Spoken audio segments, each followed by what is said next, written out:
would like to start off by introducing our two debaters. We have Karlyn Borysenko, who is the LP candidate for governor, and Kevin Tyson, who is one of the Republican candidates for governor.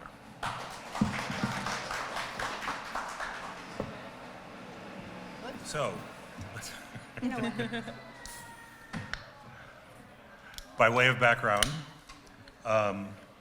Karen is a Liberty Republican gubernatorial candidate. She holds strong values and individual liberties. Karen is pro-life, pro-family, and pro-parents as primary stakeholders, pro-medical freedom, pro-liberty, pro-constitution, pro-Second Amendment, pro-school choice. Karen is against mask and vaccine mandates and believes in is for you to make your own decisions. Get government out of the way of business. The government role is protecting your rights, not granting them. Stand up for individual liberty and federal intrusion. Stand up against liberty, federal intrusion. Support Karen Testerman for New Hampshire governor. And if you look in the handout, you'll see her website. Now I have to find Karlyn. Forgive me. Should have had this on a piece of paper. What would we do with that technology, right? Karlyn Borysenko It may not is stay. the Libertarian It's Party okay. of New Hampshire nominee for governor. As governor, Karlyn will sign an executive order requiring cameras in every public school classroom in the state so that parents can monitor what their children are taught. We'll defund every state-funded program with equity in the title, and we'll work with the legislature to make the property tax optional to accelerate the defunding of government education and make homeschooling more attainable for parents. And if you look at her at the handout, you'll see where her website is. Before we get started, as there are many people here this year who are not from New Hampshire, I wanted to give you a little bit of background about the inside baseball side of what politics is in New Hampshire. Earlier this year, I saw somebody post in one of the many social media groups that New Hampshire was the ideal libertarian environment. I replied that, well, I don't know what you were smoking when you wrote that, but whatever it is, it's illegal in New Hampshire, so we haven't actually attained the libertarian Elysian fields. You're all probably familiar with what has transpired over the last year or two with the Mises Caucus within the Libertarian Party, and Karlyn was a key figure in bringing that about. You may not be as aware of what's been going on the GOP side. I know when I first moved here 2 years ago, I was really impressed because I came from New York State, and the first thing that I noticed was that Governor Sununu had not sexually molested anybody or killed anybody. And those are the kind of numbers I like to see in a chief executive, given where I was coming from. Since then, of course, he's taken a number of actions which are entirely tyrannical. There's a reason for that sign down there. And so what has come up as a real grassroots organization is known as the Resolve, who are trying to bring to the table real grassroots candidates, and they are doing this with a tremendous political ground game. And I believe later this month there'll be another debate amongst several of the other candidates for governor. So with that, let me just get the ground rules out. This is kind of a pseudo-Oxford Union debate. We're not debating a specific question, so each side, starting with Karlyn, will get 15 minutes to present their opinion. This will be followed by 7.5 minutes for each to do a rebuttal. We will have a 5-minute wrap-up, after which we will open the floor to questions from all of you guys. The way the questioning will work is you get to ask one question to either of our participants here, and the one who wasn't asked the question gets to respond to your response to the question. So with that being said, let's get started. All right. Cool. So just go right into it? You can tell I'm exceptionally prepared for this debate. Excellent. All right, guys, my name is Karlyn Borysenko. I am the Libertarian Party of New Hampshire nominee for governor. Regardless of what you might hear from other pseudo-libertarians in the state, I am the only endorsed libertarian candidate for governor in the state. And, I was a little bit hesitant to take on this role for a couple of reasons. Number one, well, I'm not going to win. Let's just be honest about that. I'm not going to win. But I do think it's important that libertarians offer a choice to the two-party system that we have in front of us right now, mostly because Chris Sununu has been an awful rhino governor that has supported the Democrats at almost every single turn when he had the opportunity to. When I first, I've lived in New Hampshire for 11 years, but I haven't really been politically active up until the last couple of years. And when I first, kind of started paying attention, I thought Chris Sununu and the Republicans, not all that bad. And there are wonderful Republicans. I think that Karen is a wonderful, wonderful option for governor. And if she were to get the Republican, nomination, she might get my vote for that role. If I wasn't running, of course. But I think that the reason that it is important to provide a third option in this scenario is that we look at rhinos like Chris Sununu, and they have, the first run-in I had with him was I was working with the New Hampshire GOP last year on the anti-critical race theory bill for schools, the divisive concepts bill. In the state of New Hampshire, we were actually the very first state in the country to introduce a bill on a state level to prohibit the teaching of critical race theory and divisive racist concepts in schools. I was extremely excited about that. I thought that that was absolutely the direction we needed to go in. I've spent the last 2 years of my life fighting back against the indoctrination that's been going on in the public schools, and so New Hampshire was at the forefront of this. Well, what happened was that Chris Sununu and the Republican Party pretty much destroyed and watered down that bill. And he did it to pander to the Democrats. And this is the number one reason why I do not believe that we should trust Republicans in this office any longer. This bill was beautiful, the way it was written in the House of Representatives. It was beautiful. It covered all of the bases to actually prevent the teaching of critical race theory in the classroom. When it got to the state Senate, Chris Sununu worked with his Republican cronies, John Formello and State Senator Jeb Bradley, to water down the bill and to take out a key provision that absolutely still leads to critical race theory being taught in New Hampshire schools today. They took out one important provision, which is that teachers cannot teach that America is a fundamentally racist country. They took that out of the bill. That is the way that they're teaching critical race theory in the classroom in New Hampshire. Once you are able to teach that America is a fundamentally racist country, you are able to teach the 1619 Project as part of the curriculum, and yes, they are doing that in New Hampshire. You are able to teach equity instead of equality, which equity is a fundamentally Marxist concept that leads to equality of outcomes rather than equality of opportunities. So those elements are still taught in the classroom today, and it is not because of the Democrats in this state. It is entirely and exclusively because of the Republicans not having the backbone to stand up and do the right thing when it was an option for them to do it. And I'll even give you one better. The Republicans tried to fix this. The good Republicans, because of course there are wonderful Republicans, Liberty Republicans in our state, they tried to fix what Chris Sununu and the Senate broke, and the larger GOP wouldn't let them do it. They actively blocked it because they were pissed off that the Liberty Republicans were trying to take away dictator Sununu's emergency powers.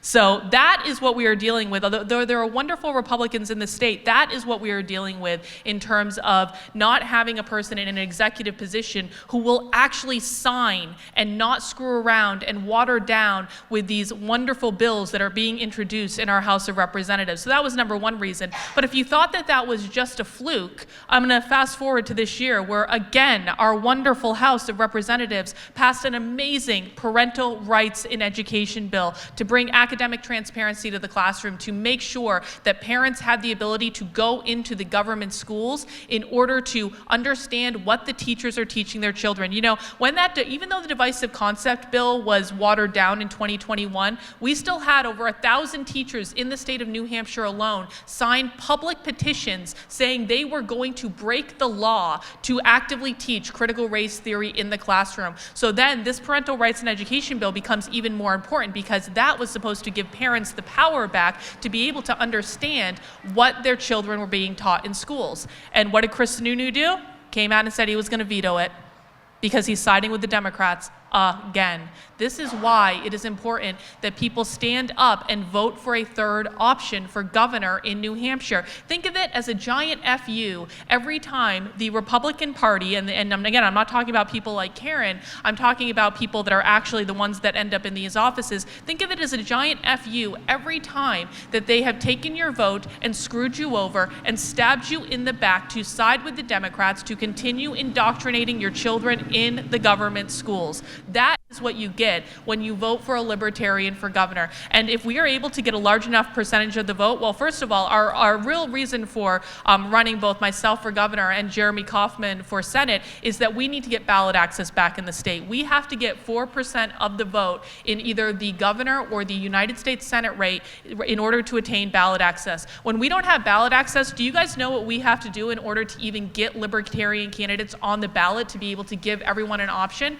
We have to go out and collect over 5,000 signatures, half from each congressional district. It has taken dozens of volunteers, months of times in order to be able to do this. And I want to encourage everyone, every New Hampshire registered voter that's here today, we will have these petitions at our Mises Caucus tent. Please stop by the tent and sign a petition to help us get on the ballot if you haven't already. We're almost done. We are going to make it, but we definitely need everyone to show up and get your help for that, because this is what the two-party system forces us to do to even run a candidate for office. Now, I want to talk a little bit about what I would do and my platform if I'm running for governor, because my platform is almost entirely focused on bringing down public education in the state of New Hampshire. I want New Hampshire to be the first state that completely decouples the state from the school system. But we can't do this. Yay. But here's the thing, guys. We cannot do this by passing a law. We can't do this just by implementing a policy. What we need to do is to start to change culture in the state of New Hampshire in order to be able to do that. Because what we need is for the people to rise up and say, I will not give you my children to indoctrinate any longer. We need to make sure people have the options and are aware of what's going on in the public schools. And that is what I built my campaign platform around. Let's talk about my #1 promise that Kevin was good enough to talk about earlier. On day one as governor of New Hampshire, I would sign an executive order requiring that every public school in New Hampshire put a camera in the classroom to live stream to parents of children in that classroom exactly and precisely what the teachers are teaching. Now, I know this might sound like state surveillance, and of course, as libertarians, we're not in favor of state surveillance, but hear me out for a second. Public schools have been broadcasting their classes over the internet for the last couple of years, all through the pandemic. And when public schools were forced to use the internet to teach children, we saw the largest exodus from government schools in New Hampshire that we have seen in generations, because for the first time, parents were able to look over their kids' shoulder and see the public schools are not teaching the same things that they were teaching when I was in the public schools.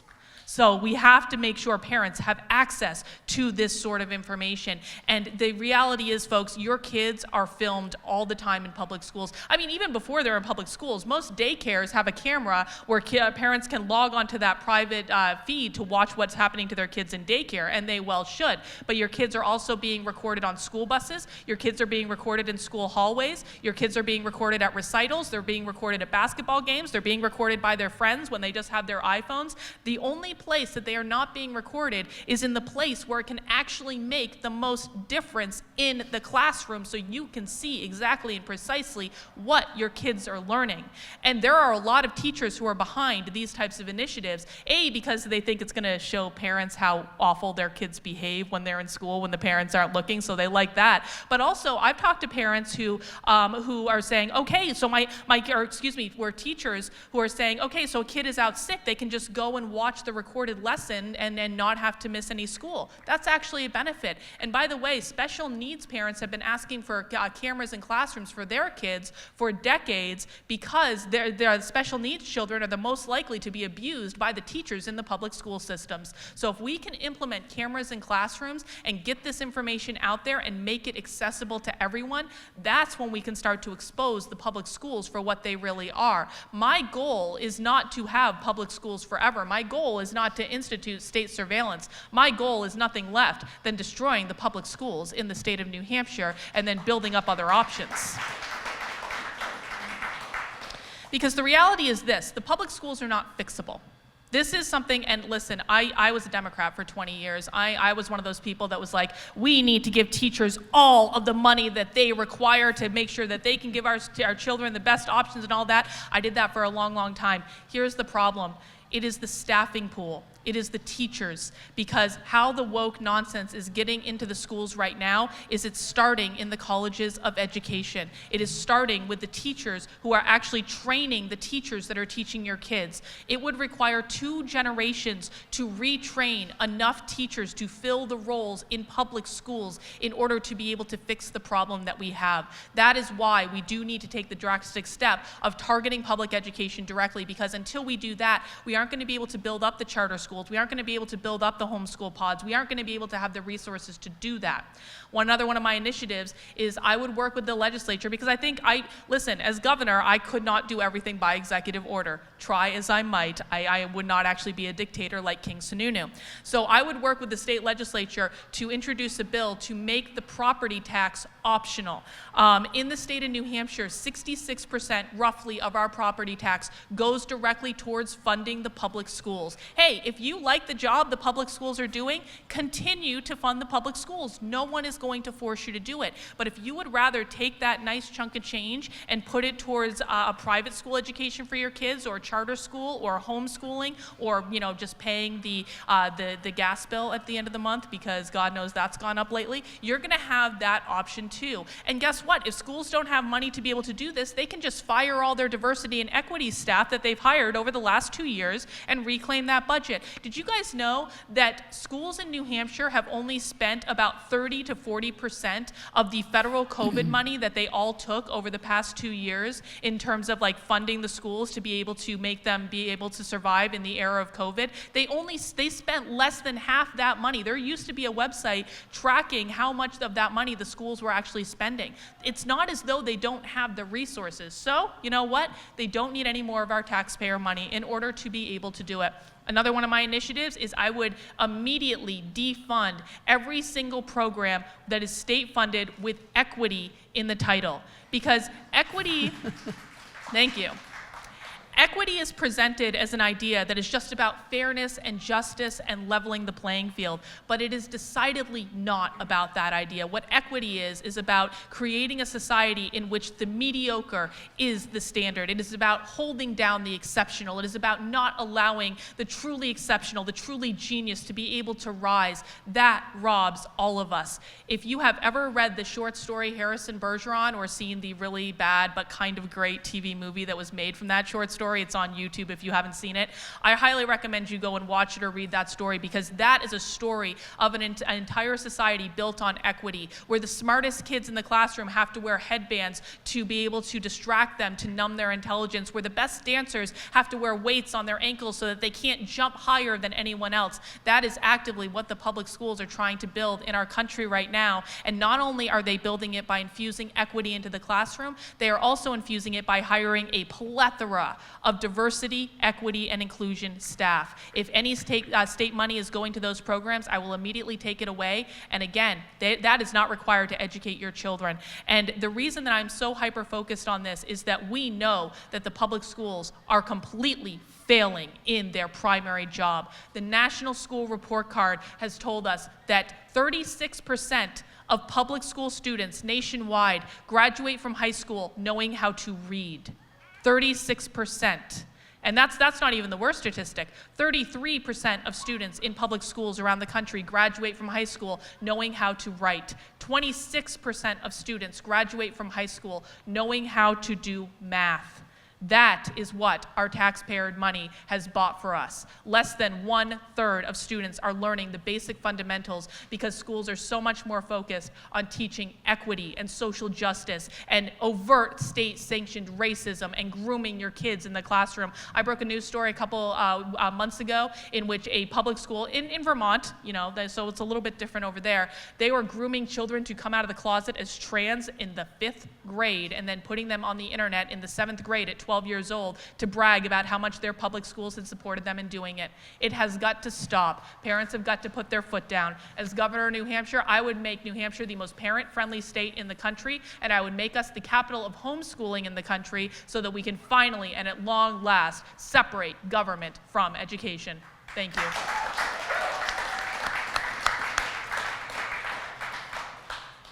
To give numbers to what Karlyn was just talking about, in Claremont, we spend $25,000 a year per student in the government school system, and this buys us a 25% math proficiency. So presumably we need $100,000 per student if we're going to start getting anybody who's math literate.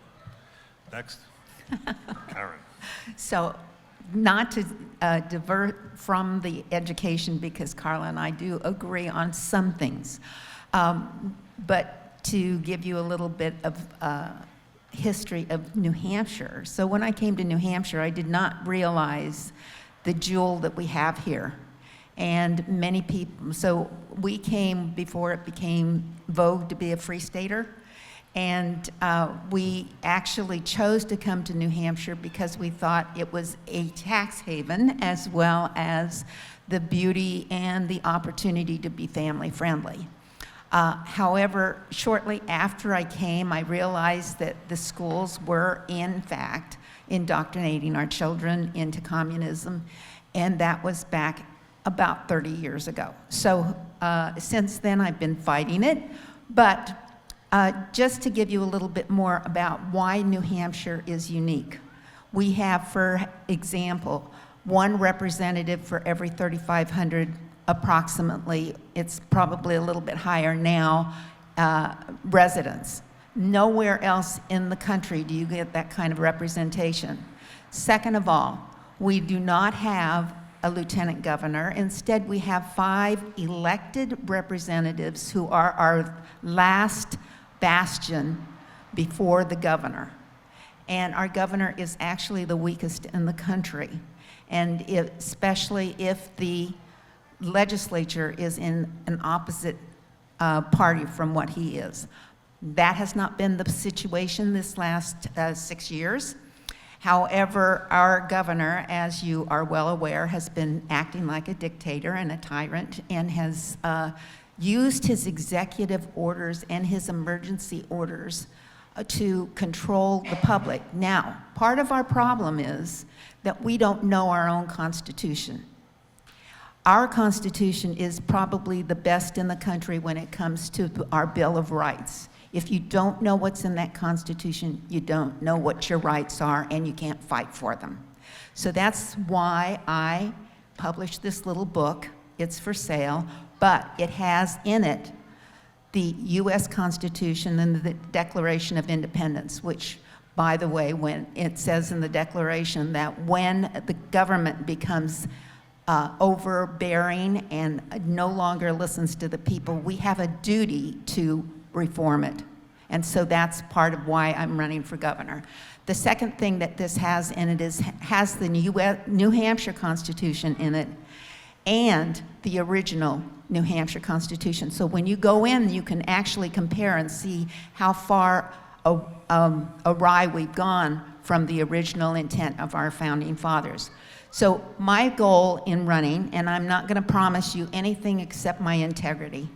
I can't make big promises about what I will do and what I won't do, because I don't know what the scenario is until I actually get in there and start to do some studying and finding out. But I do know that I can promise you my integrity. So the other thing is that when we look at what's been going on, and this has been under the guise of allowing someone that we elect and trusting them that they're going to do the right thing. We've given up our responsibility to keep them accountable, and we have to take that responsibility back. That's also true in the classroom. If you don't like what your children are getting, then you, the parent, need to take charge and either remove your child from the classroom or find out how to manipulate and work with the teachers to get what you need to be done. But That being the case, the governor, in the case of emergency orders, dictated to us what he wanted us to do, and many people followed along like little lemmings. In reality, he took over the job of the public health officer, of which we have one. The public health officer is able to go to Mr. Bean over here and say, hey, I think that you are contagious and that you should need to be quarantined. He can quarantine an individual. He can quarantine a family. He cannot quarantine the whole state. And that's where we fell awry, was we let them go ahead and issue those emergency orders. But he issued not one, but 90. And when he promised the state legislature that he would allow them to have oversight view after 21 days before he was going to renew another one, this governor flip-flopped and said, oh no, I'm not going to do that, and he vetoed that bill. So that's some of the things that he has done. The other thing is the executive order actually is only applicable to the people that work for them in the state government.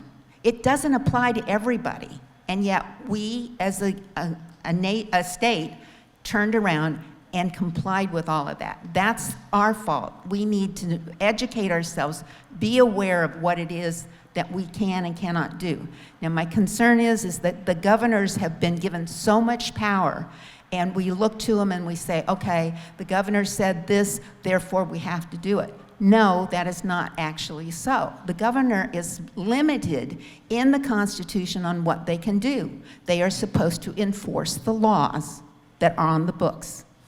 They are supposed to know, when they knowingly know that a law on the books is counterproductive to our Constitution, the law of the land, they are supposed to no longer enforce it.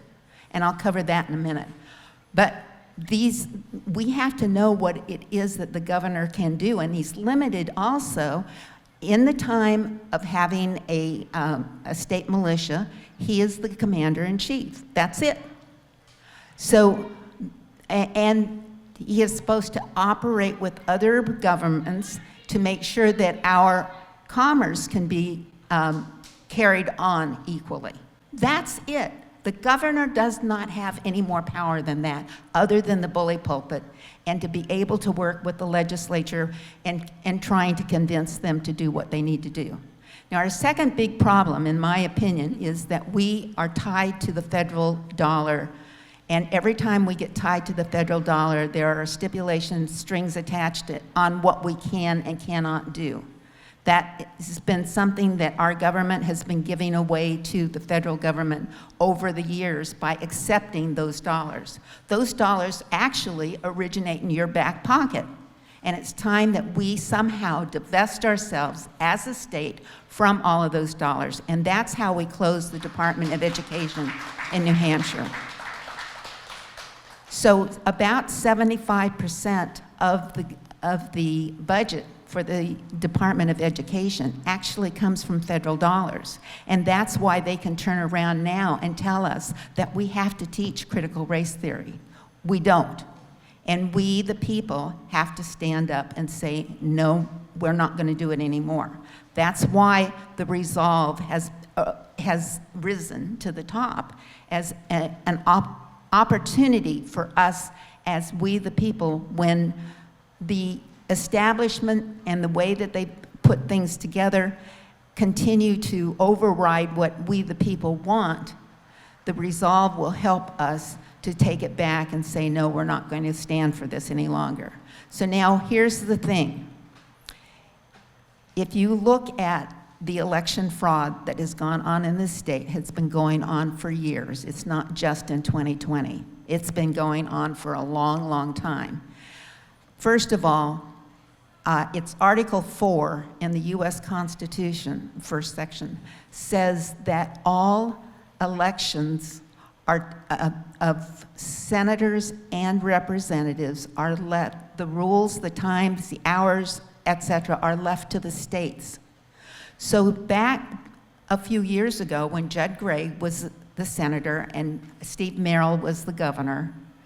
The Congress of the United States passed that voter law that was called the Motor Voter Law, and that was a violation of the U.S. Constitution. If they wanted to do that, they should have introduced an amendment to the Constitution that said that they were going to do that and take it away from the states, but they didn't. So they violated that part of the Constitution that says it's up to the states to set those rules, and they took it away from us, and Judd Gregg and Steve Merrill compromised by saying, oh, so we'll do same-day registration. Well, same-day registration, unfortunately, allows people to vote without having to prove that they really are qualified voters in the state of New Hampshire. And why is that? Because the state constitution specifically tells us how we're supposed to count our votes. And it is supposed to be in that meeting on the day of the election. So we're sort of between a rock and a hard place at that point. If we wanted to have machines, now this is going on to another thing, if we wanted to have machines, it should have also been a constitutional amendment to the people of New Hampshire. Do you want electronic voting counting machines? That did not happen. Instead, the legislature passed a law that said that we would try them for a trial basis in 1979. So the machines, the Dominion machines, were actually originally a Diebold machine, and the Diebolds were being sold by none other than John Sununu, Papa Sununu, to the states. So now we come forward and we realize that those machines are culpable and we do not need them. So those are just some of the things that I'm aware of that I think we need to work on. I agree that our parents have to be put back in control of the schools, but we have other rules and laws on the books that our government does not follow, that our schools do not follow, and unfortunately, there's no penalty written into these laws if you don't follow them. So this is something that we need to address as well. In my administration, I will be using the bully pulpit to try and reestablish the family as the building block that it is in this state. I'd be instituting an encouragement to you, the people, to say, let's have a family meal on one day a month. We'd specify one day a month, the 15th of the month. This is the day that you are going to work very, very hard to have your family meal, because we know that every time these families have their meals together, they tend to stay together. That's where your communications go. That's when you know what's going on with your child. So that's number one in some of the things that I would be doing. I've been working in this state to mitigate a lot of these different things. I'm well aware that we've been teaching communism in our schools since I came to this state, and it's time that we take it back and eliminate that as a problem. So he keeps telling me that I've got only 2 minutes left, so I'll try to wrap this up. I'll give you a little bit of background about who I am, if you don't know. And Karlyn and I do agree on a lot of things, so one of the reasons that you might want to consider just joining together, and let's make sure that we get someone who can fight against Sununu. If we don't join together, many, many times, it's a divisive thing, trying to keep us divided when we are really working for the state of New Hampshire, for the citizens of New Hampshire. We want to do what's best for New Hampshire. And if we split that vote, and we continue to split that vote, we're not going to get over that hump. And so that's one of the reasons that I think that we maybe ought to join forces. And I do understand that we want to be able to have the libertarian view, but I think if you look at the people who are running and look at their record and what they've been doing, that that would be the better thing to do, and to unify our vote together so that we can, in fact, unseat this tyrant that sits in the corner office at this time. Thank you very much. You have 7 minutes. I have 7 minutes for rebuttal. You know, I absolutely agree with Karen that I do think that we should come together and work together with the Liberty Republicans and the Libertarians. I just have a difference of opinion on how we should come together. I wonder why every single time the Republicans want the Libertarians to vote for them, they demand we come and vote for their candidates. Why don't the Republicans come and vote for our candidates? To be honest, we've tried voting for Republicans, and now we've seen exactly how that's turned out. And what I want to do is to create the perception that libertarians can actually win elections in New Hampshire. If we can't win elections in New Hampshire, then where can we win elections? And that perception is not going to start shifting until people show up to the polls and start voting libertarian. I said at the very beginning, I'm under no illusion. I am not going to be the next governor of New Hampshire, and we all just need to come around to that idea. I understand that. But what I would love to do is get 4% of the vote, 5% of the vote, 6% of the vote, and then next time do a little bit better, and then the next time after that do a little bit better, because the more we keep inching up that margin of people in New Hampshire voting for libertarians, the more average people, and no one probably at Porcfest is an average person if we're honest about it, but I want average people who don't come to events like this to see those numbers go up and up and up and say, oh my God, the libertarians might actually be able to win. And then it doesn't seem like such a throwaway vote. Republicans always try to convince us that we are throwing our vote away when we vote for libertarian. No, I think that Republicans who have more libertarian values than they do with the GOP are throwing their vote away every single time they vote Republican when there is a better libertarian candidate. In addition, I frankly, again, I just don't think the GOP goes far enough in terms of what they're doing with the public schools. I mean, the GOP are focusing mostly on school choice, and I think school choice is great. It is a stepping stone, but again, we have to remember that the problem that we are dealing with in the public schools is a staffing problem. It is not just a problem of curriculum, it is a staffing problem. Say we fire every single woke teacher in the state of New Hampshire today, which would be about 90% of the teachers teaching in the public schools, who are we going to replace them with? And so even if you take your kid out of one school, you take them out of the Manchester School District, who required all of their employees to go through a unconscious bias training to deal with their inherent whiteness and the racism that comes with them being white. Say you say, okay, I'm not sending my kid to that school is totally woke, and you put them in another school. Guess what? They're doing the exact same thing. And the truth, that is true in private schools as well. In private schools, it's even harder for parents to push back on the curriculum, because if the private school doesn't like what you're doing and you're speaking up, they can just kick you out.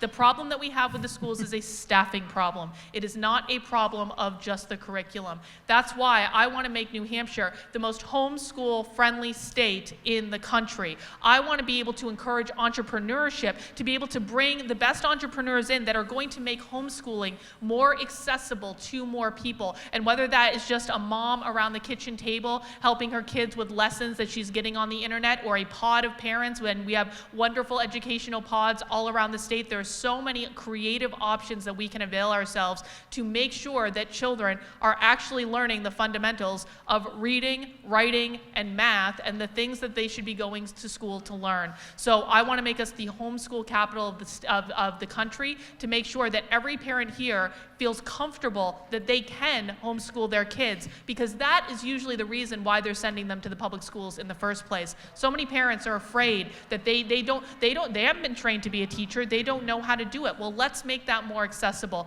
As governor, I would form a blue ribbon commission, because apparently commissions also always need to have blue ribbons. Okay, so I'll give it a blue ribbon. Maybe I'll even give it a gold ribbon, just for a little spice.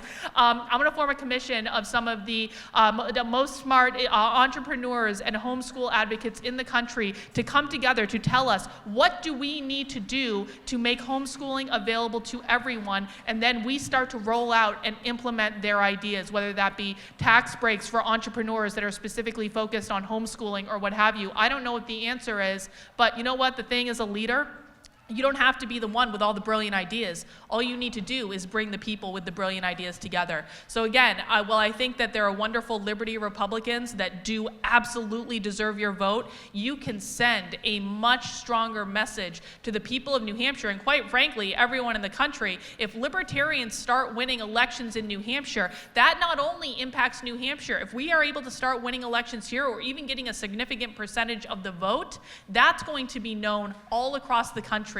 And that's when people are going to start to feel more comfortable voting for libertarians in Florida, voting for libertarians in Texas. Maybe they even vote for libertarians in California, because we all know they want to secede anyway and become their own little progressive, like Marxist utopia. Fine, let them do it. As long as we're breaking the two-party system and getting new people in there, that is really all that matters at the end of the day. And listen, I might have a lot of disagreement with more left-leaning libertarians, but the fact of the matter is that we can agree that the two-party system is not serving either of us. So why are we continuing to vote for them? We need to stop the insanity, and it starts with just getting a few percent of the vote.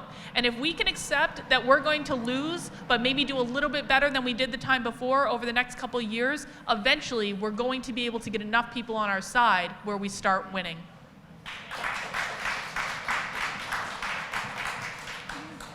So Carla makes some very good points. But I've got to ask you one question. Are you willing to put up with Chris Sununu for another 2 years? Yes. I'm absolutely willing to put up with Chris Sununu for another 2 years. Are you really willing to put up with the tyrants that he's been doing and the continued damage that he keeps doing to the small business person, to the parents of this state? I'm not. And so one of the things I want to point out is John Babiars ran for governor several years ago. He was an excellent candidate. I would have voted for him. But he did not get the nomination, right? Instead, we've got libertarians who are running under the Republican, and let me make this very, very clear. I'm not for there's an R behind your name, so vote for that person. I'm for finding the person that is a qualified member who is going to represent you and whom you are going to keep accountable. So I'm not there, but we have many, many, many libertarians, free state people who have come to this state to get involved in our government and have been doing an outstanding job in the legislature to move the needle in the right direction. What we have to do is we can't necessarily just tear down the building. We've got to start fixing the foundation and rebuilding that foundation back up. And so that's why it's important for us to look at the records of the people that we are electing and making sure that they are walking the talk, right? That they are doing what they said they were going to do. And when they're not, we need to either get rid of them the next election cycle or we need to call them into account now. Now, part of my problem is that we have a rule, and it's actually a law in the state books of New Hampshire, that if your child is disruptive to the classroom, and this is our #1 problem in our public education right now, is discipline in the classroom. So if your child is being disruptive, it is not the responsibility of the public to continue to educate them. You return them to the parents, where they are the primary stakeholders. They are the ones that need to control their children, and they need to hold their children accountable. And I've got to tell you, this is the #1 homeschooling favorite state in the nation. We have more homeschoolers here per capita than there are in other states. So we're already there. My thing is that it's the parents that need to know that you are capable of teaching your children. How often do I hear, I can't do homeschooling because I'm not capable, or I can't do homeschooling because we need 2 jobs in order to keep the things that we want. So we have to make a choice, #1, on what's more important, my child's education and the values that I have for them, or is it more important to have this material thing? We have to make that decision. But beyond that, You, the parents, are the ones that taught your child how to talk. They taught them their language. You taught them how to dress. You taught them how to eat, how to operate in a social environment. You are the primary teachers. You are the primary advocate for your children. You need to take that over and tell the schools what they can and cannot do. And if they're not going to listen to you, and my husband's a school board member, and I know that they don't want to listen to you. So that's where we, the people, have to get involved, and we have to start running for school board and taking over the school boards. And not just bending over and saying, you're doing such a lousy job, we're going to let you continue to do that job. No. And there is a problem with the property tax. I will tell you that I would love to find a way to alleviate the property tax and go to some other form of taxing our people because to operate our government. Because right now it's very unfair. If we have a senior citizen who's lived in this community for 50 years and paid off their house, they no longer own that house if they can't pay the tax bill that keeps going up because of schools and other things. So we've got to figure out a way that we can alleviate that problem. The other problem is why do you have to pay for every child to go to school for the rest of perpetuity? That's not fair. If you decide to pull your child out of school, you not only pay for the public school, but you also pay for your private school or your homeschooling. That's not fair. We've got to figure out a way to maybe go to a consumption tax. I don't know what the answer is, but that's the thing I'm looking for. How do we make it more fair so that those people who are educating those kids, he who pays the piper calls the tune. So if you're going to let somebody else pay for it, then they get to decide what your child's going to learn. We, the people, need to take it back over. And so when you're talking about what do we do we elect Republicans? I'm not in favor of just the Republican name, but I am not willing to sit under another 2 years of this tyrant. And I want to instead bring the liberty opinions and ideas into our government and fight for the liberty that we were given in the original intent of this state. Okay, we each get 5 minutes to wrap up, Oh, we get 5 minutes to wrap up? and then we'll do questions. All right, excellent. I agree with Karen wholeheartedly that Chris Sununu is not an ideal governor. I think he's better than a Democrat. Let's just, be honest about that. He's absolutely going to be better than a Democrat. But I don't think that Chris Sununu is an ideal candidate for governor. But what's amazing about this situation in which we find ourselves here is for people who are registered voters in New Hampshire, you can actually vote for both Karen and myself. You can vote for Karen in the Republican primary if you think that Karen would be the best Republican candidate for governor, and that vote would count, and that would be amazing, and I would encourage you to do it. But if Karen doesn't become the Republican nominee for governor in New Hampshire, I'm already the Libertarian Party of New Hampshire endorsed candidate for governor, and I will be on the ballot in November. And so if it doesn't work out with Karen and you really want to replace dictator Sununu, you're going to have 3 options. You're going to have a Democrat, you're going to have Sununu, or you're going to have me. And so that's where you can actually vote for both of us and get the satisfaction of voting for both of us. And I think that that's absolutely the best way to do it. Now, ultimately, though, again, I do think this is about showing people that libertarians can get votes and that libertarians are the dominant political force and political activism in New Hampshire. And if we can send that message out to other people in the state, that's when we start to win. The Republicans are not going to go far enough to protect your kids. They are not going to go far enough to defund the schools. They are not going to go far enough to defund these critical race theory, social justice programs that your kids are being forced to learn. Karen said something interesting. She said, parents are responsible for knowing what their kids are learning in school and then going and forcing the schools to change it if they don't like what they're learning. The fact of the matter is that parents in New Hampshire currently do not have access to the information required to find out what is being taught in the schools because dictator Sununu is vetoing the parental rights and education bill.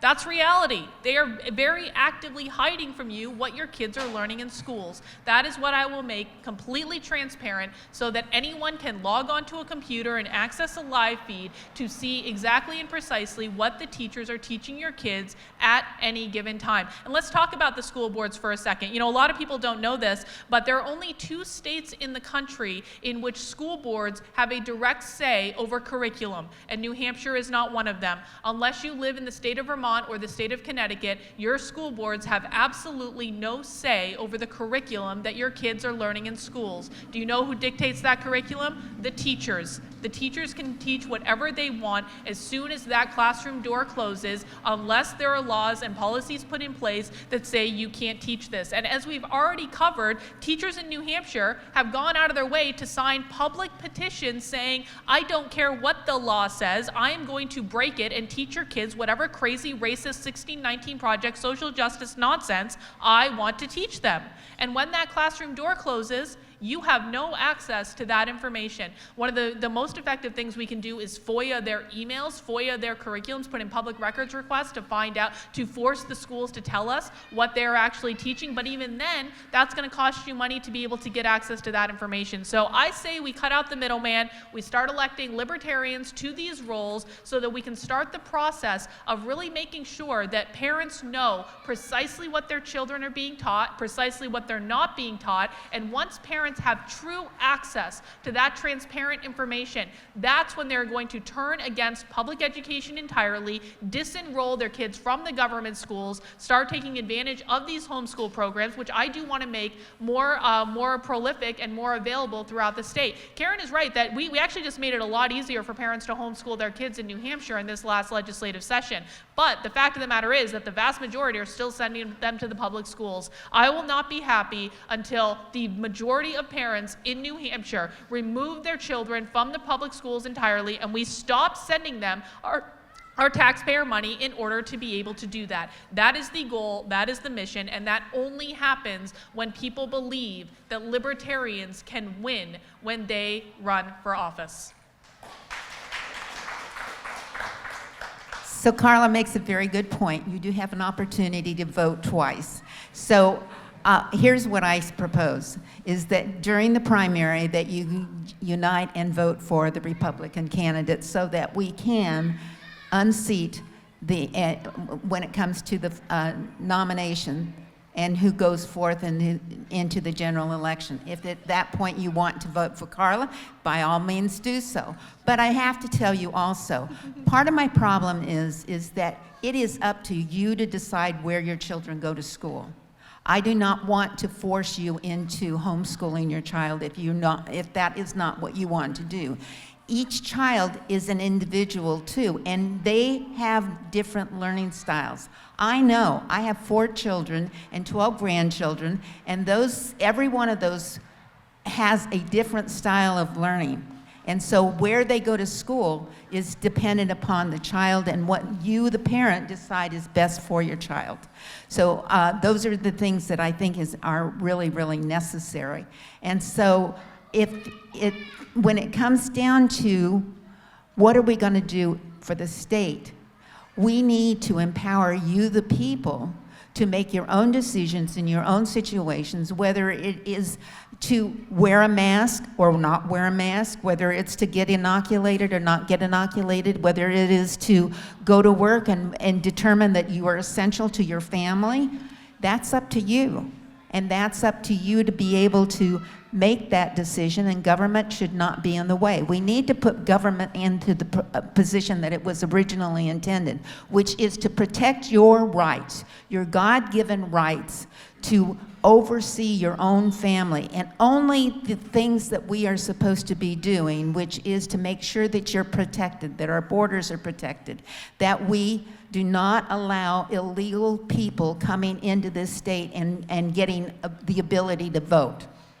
Those sorts of things have to be. The other thing is that the government should be making sure that it's fair and equitable, sorry to use that word, but fair and equitable for you to be able to do business across state lines, within the state, across town lines and so forth like that. And the other thing is to enforce the laws that are protecting our responsibility to other people, that we're not infringing on somebody else's rights. And there are so many laws in the state of New Hampshire that do just exactly that. So one of the things that I would be doing as governor is encouraging the legislature to look at those laws and find out what's repetitive, what is no longer applicable because it should have been sunsetted a long, long time ago, or what is unconstitutional and taking away the rights of the people. Those are things that I could do as your governor to encourage our legislature to look at those things and get rid of them and reduce the size of our law books from 33, I think it is right now, back down to what it should be, which is far more like about 5 different books that carry our laws. So those are the reasons that I think that during the primary, please go ahead and vote for me for your as your gubernatorial candidate.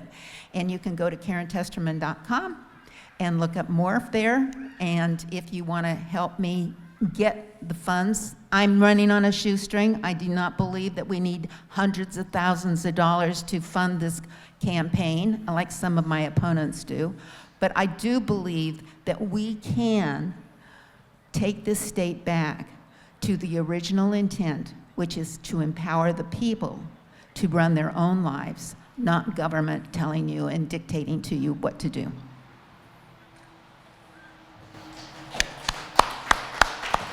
Well, thank you both very much. Before we open the floor for questions, I just wanted to explain some of the mechanics that are unique to voting in New Hampshire. You can, on election day in September in the primary, show up at the polling place, announce that you are a Republican. Only if you're vote. undeclared. Right. If you're undeclared, which I suspect there are more undeclared libertarians than Democrat Right. registered libertarians. Yeah. So those of you who are undeclared, you can cast a vote. This is a double-edged sword. There are many people who are involved in groups like, Rights and Democracy New Hampshire, who are undeclared, who will show up in the primary to vote for the person they think is the weakest one. So I would encourage you all, if you are undeclared and are interested in politics, and I wouldn't be here if you weren't, to participate in the upcoming Republican primary. The other fun fact that I learned from being involved with the GOP is how our first in the nation primary is maintained. And this is tied intimately to allowing independents to vote in the Republican primary, because the same people who are concerned about suppressing the black vote elsewhere are very concerned about suppressing the white vote in New Hampshire because you're all so Republican. So if you can, if you have an interest, I would encourage you to vote in the Republican primary. Like I said, it could be a win-win situation here. So now we're going to open the floor to questions. The format is you get to ask one of the participants a question. That participant will answer the question, and then the other participant can also comment on the response. So, does anybody have any questions? Hit the microphone, please.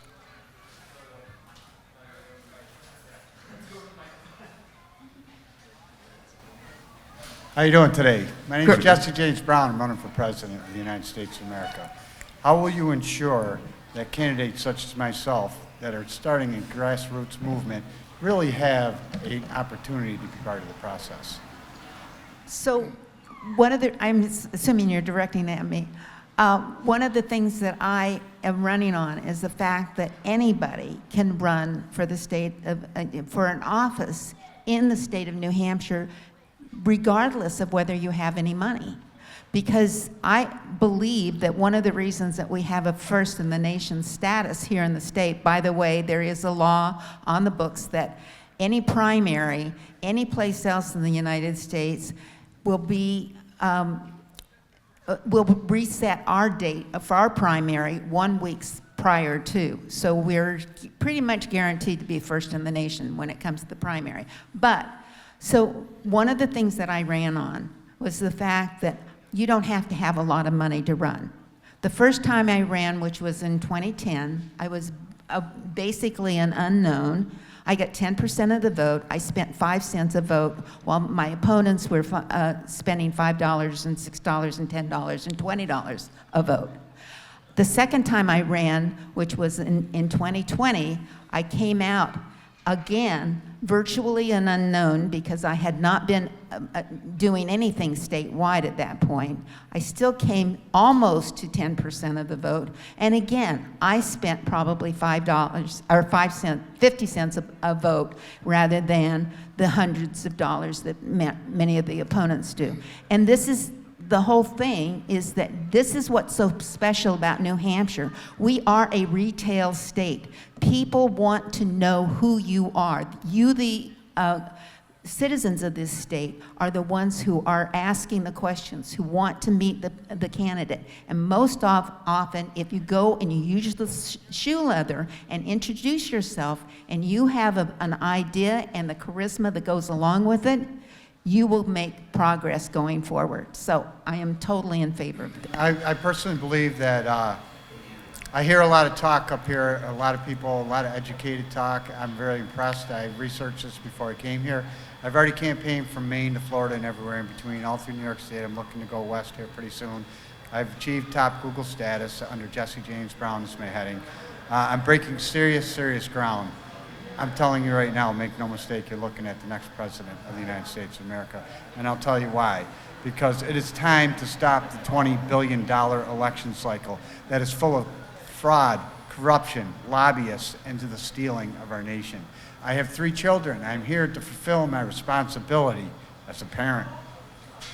It touches my heart. I'm telling you right now, I grew up with the greatest of lives. I was one of 14 kids. We were not exceptionally wealthy. Spent a lot of time in Goodwills and secondhand stores. I knew how to be frugal. I knew how to work on a small amount of money, make a lot of things happen. Good on you. Anything that I do in my life, my father taught me, you do it 100% or you don't do it at all. I will be your next president of the United States of America. And it is time for these people to come together and realize that it is the individuals that are causing the problems. The collective, we really align across the board on a lot of things. It's just a matter of breaking that barrier, taking down these walls, and basically, once again, teaching people what it means to be an American. Because we are the shining light of the world, we need to act accordingly. And beyond that, it's, you know, we need to stop sending trillions of dollars to everywhere around this planet when our house is in trouble. And I've built my life on knowing that the only way that I can be good for anyone else is to be good for myself first. If we don't fix our problems here, we are going to fail. And if that shining light goes dim and you allow China to take over the top geopolitical spot on the planet, the dynamic of the planet will change. And I will leave you with this.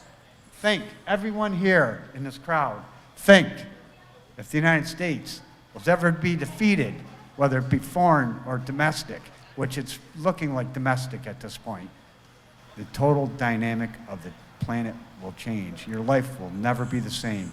We need to get over this ignorance. We need to realize we are all Americans, we are all human, and we are all worthy, every one of us. There's greatness in every person. Thank you. We need to grasp We have a number of people online behind you. God bless you. Thank you. Can I respond?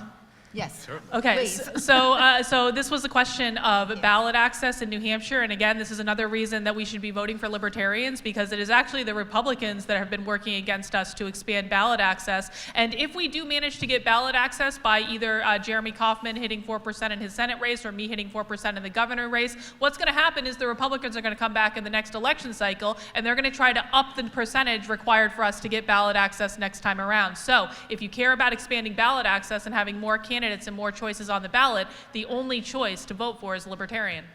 Which is exactly what the Democrats did in New York to Larry Sharpe. Yeah, exactly. And by the way, I've signed those petitions to allow the Libertarians to vote, because I do believe that you have every right to have as many choices on the ballot as possible. Yeah, Karlyn, you mentioned that voting for one of the two parties is throwing your vote away, and I've made that same argument to a lot of friends.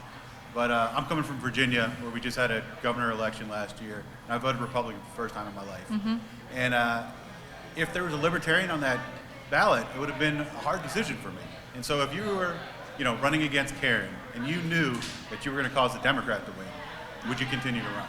Oh, I would still vote for myself, absolutely. And let's talk about that election in Virginia with Glenn Youngkin, because I was a big fan of Glenn Youngkin and the message that he was sending. But the problem with Glenn Youngkin as a Republican is he got into office, issued an executive order on day one banning critical race theory in the classroom, except the executive order didn't actually ban critical race theory. It was all a show. It was all a production. It was a political game. And he made exactly the same mistake that Chris Sununu did in New Hampshire, because they didn't learn from what happened here. So I think, I understand the position that people are in. Do you want a Democrat, or do you want a crazy Democrat, or do you want a crappy Republican? I totally get it.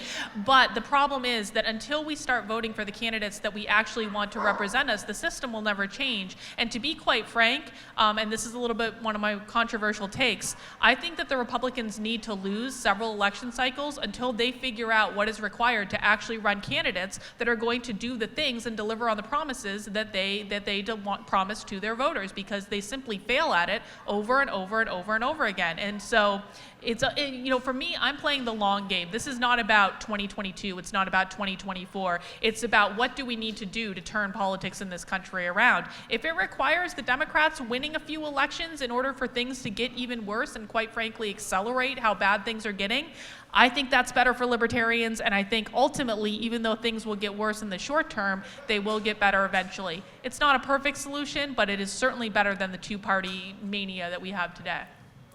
So my problem with that is that we are looking to somebody else to solve the problem. We have to be sure that the people that we elect are held accountable. And that means that once we go to the ballot box, our job is not over.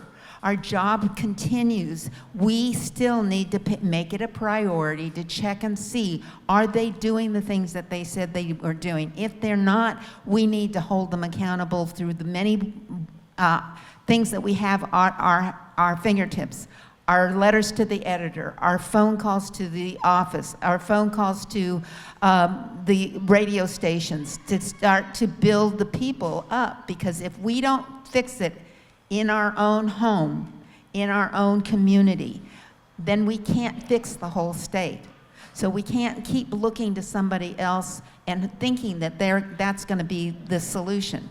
Quite honestly, the current governor is no different than the Democrats. He is doing exactly what the Democrats want him to do. So it's not, to me, it might be better to go ahead and, as Carla says, go ahead and elect a Democrat. Because you know what? If we elect a Democrat and he's in the office, we're going to keep an eye on him.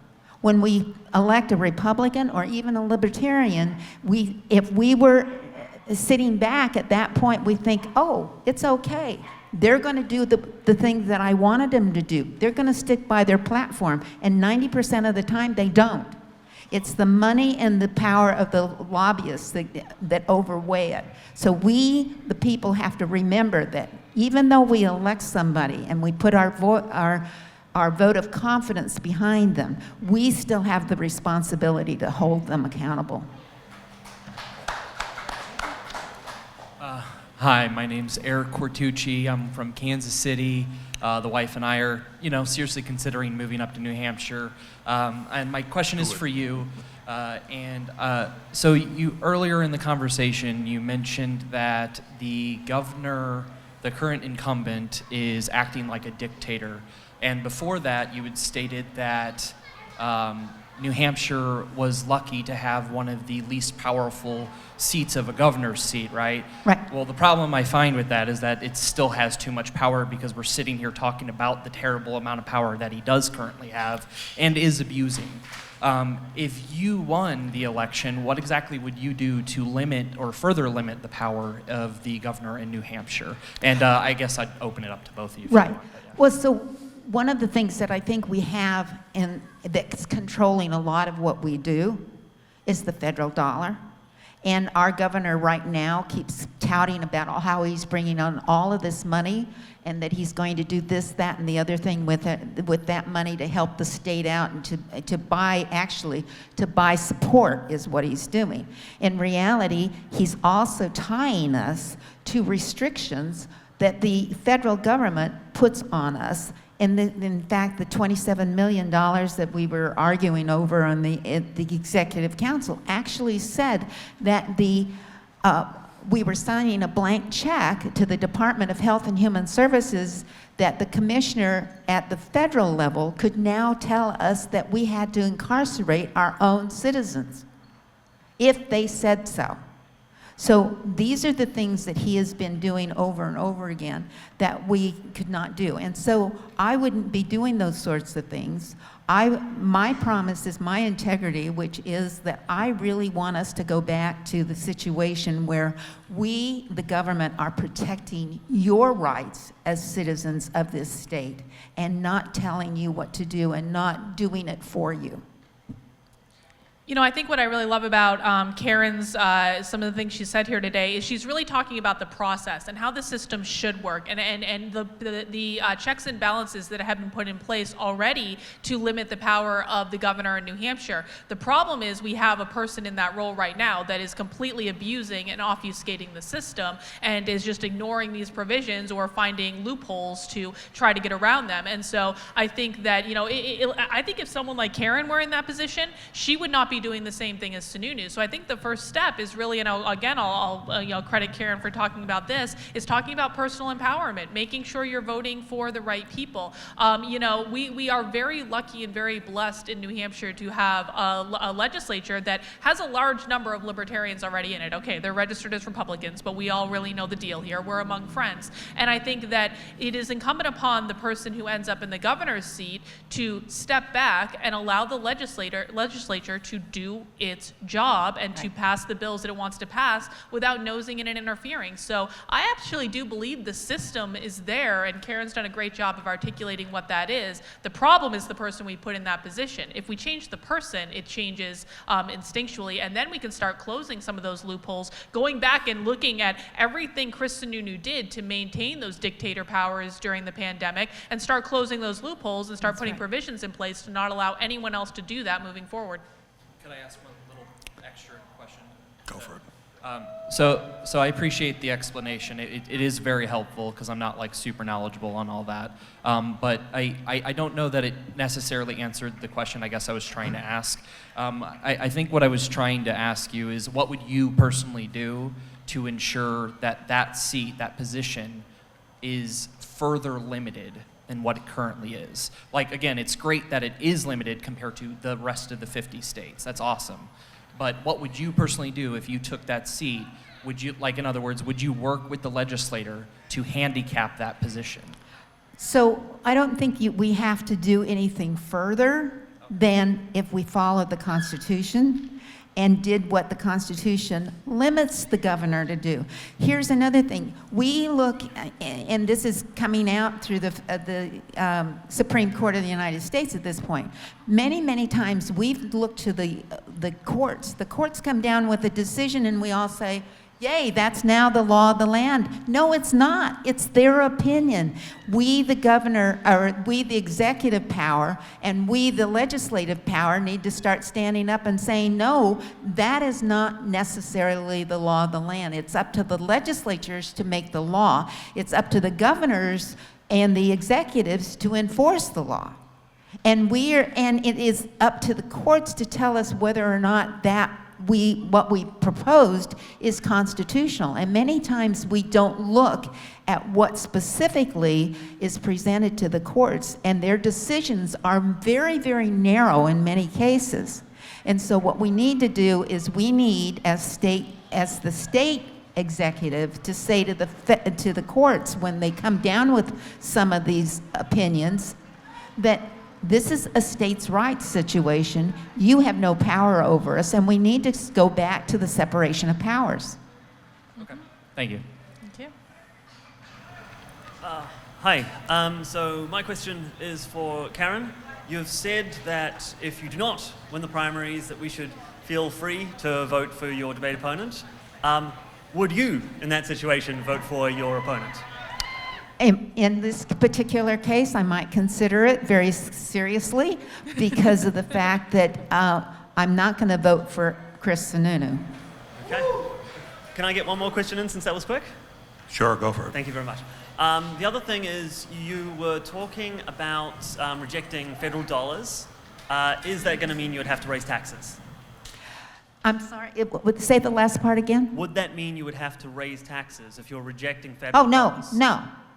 How would that be? What it means is that, you know what, the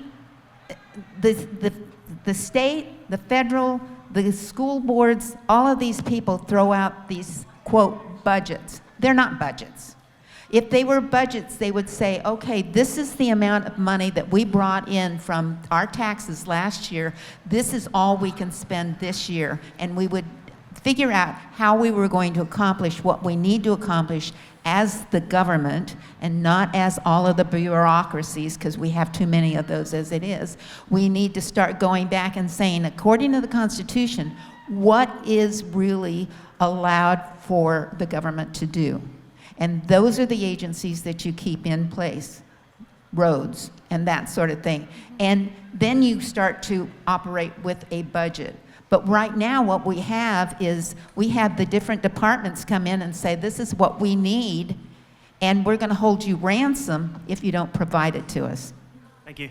Yeah, and just to follow up on that, and I want to mention something that Kevin said earlier, I want to encourage everyone that's a registered voter as an undeclared person in New Hampshire, go to the Republican primary and vote for Karen. I will absolutely be going and declaring myself a Republican for the 5 minutes that it's going to take me to check the box for Karen, and then going right back to Libertarian right after that. And I really hope everyone does the same.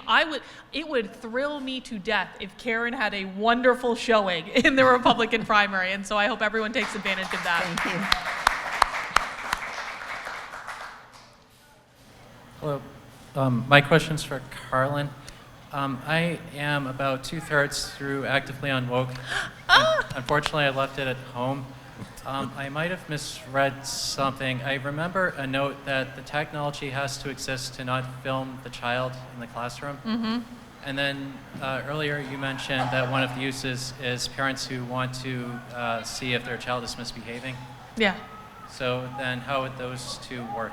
Well, I think so. That's one of what he's talking about is, so I recently released a book called Actively Unwoke: The Ultimate Guide for Fighting Back Against the Woke Insanity in Your Life, and it has actually a whole section outlining the cameras in classrooms ideas and working through the different objections to those ideas. Now, one of the things that I truly don't know the answer to this, maybe someone does. One of the objections is that people only want the teacher to be filmed and not the students to be filmed, which is a reasonable thing, and I totally understand that. There must be technology that exists that allows us to focus that, the technology on that. I don't know the answer to it yet, but I'm sure someone in the world does. Now, where you say it's a little contradictory is parents want to be able to use it to see if their kids are misbehaving. I think what I was referring to on that are teachers. One of the things that I've heard from teachers who are on board with the idea of cameras in classrooms is that they would want to be able to show parents exactly how their children are misbehaving. So it's actually the teachers who want to show the parents how their little darlings are acting in the classroom, which I would actually say is, I think the result, I think that children acting out in the classroom is honestly more of a result of how the schools treat children and the child abuse that goes on in the schools than it is the result of parents. But this is one of those questions that I do think it would need to be worked through in the course of building out this idea. And ultimately, people are going to have to make decisions. Do you want to be able to see what the teachers are teaching, and what are you willing to sacrifice in order to be able to get that information into the hands of parents?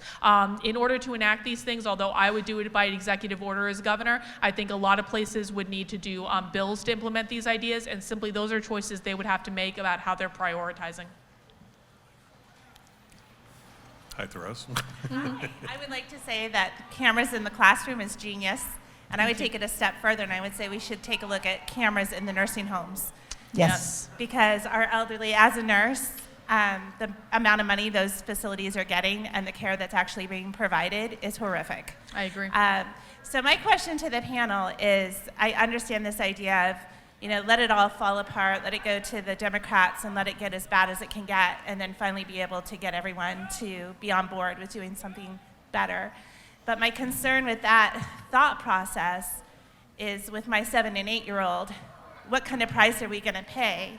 And will we even be able to recover from it because of all we've just seen in the last 2 years?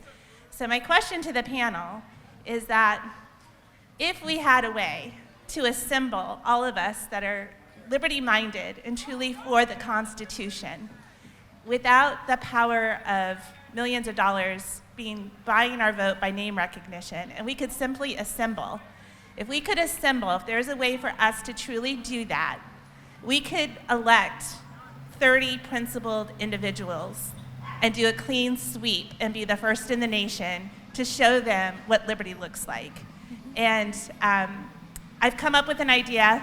It is a David and Goliath, Hail Mary, but I would love for everyone in this room to poke holes in it or to question it, because I'm willing to say that together, I think we can do something amazing that the rest of the country could recycle.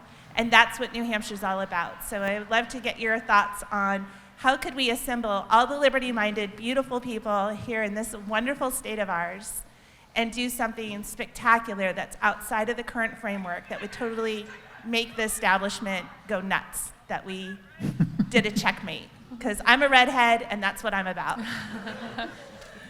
Karen, do you want to go first? Sure. So I think that Teresa's come up with this marvelous idea, and I do endorse it because I do believe that it starts with the individual and that we have to take our state back by working together. So as we go forward, I think that one of the things that comes out with the resolve is that they are looking at our records.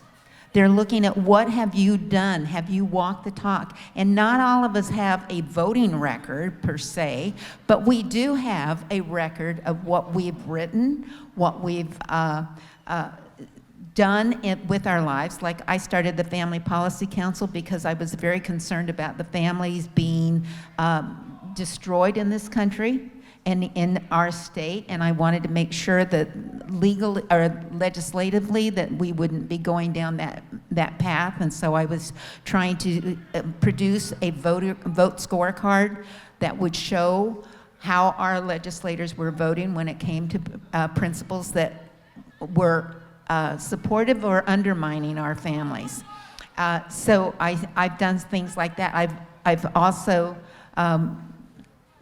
been a co-founder of the Constitutional Studies Group because I wanted us to know our constitutions so that we would know our rights and be able to fight for them. So those are the sorts of things that this group is looking at, and then they'll present us with a slate.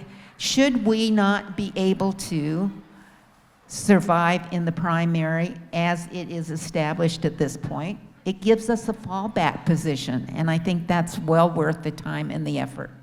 You know, I think that this is a wonderful idea that's worth considering, and this is how the Mises Caucus took over the Libertarian Party, was doing exactly and precisely what you said. They got slates of candidates, and then they communicated out to everyone who to vote for. They made sure everyone was on the same page. It was an incredible grassroots effort, and I think that, you know, for what you're trying to do, you know, go study the Mises Caucus playbook, because it took them 5 years to be able to do it, and they ultimately did it. But ultimately, to your question about, you know, why would we let things get bad?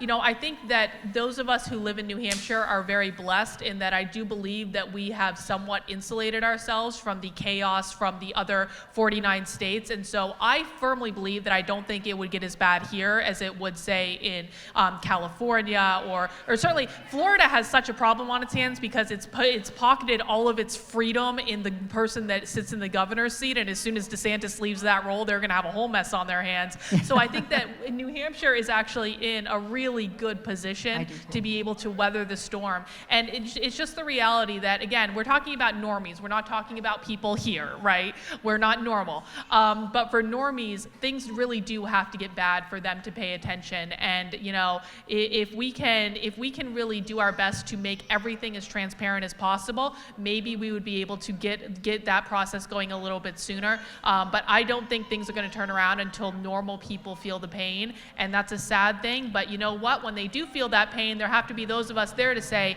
there's a better option for you. And if you vote this way, we can get you that option sooner rather than later. I'm hoping gas prices and the fear of how I'm going to heat my house are going to hit those normies pretty fast. I think Yeah. so Let's too. hope. Let's pray. It's a golden age. Thank you all for joining us this afternoon, and thank you to Karen and Karlyn for participating. I think it was a great discussion that we had here. And again, if you're a resident in New Hampshire and an independent, come out and vote in the Republican primary. And if you're a registered voter, come sign a petition to get me and Jeremy Kaufman on the ballot in New Hampshire. Thank you. Thank you.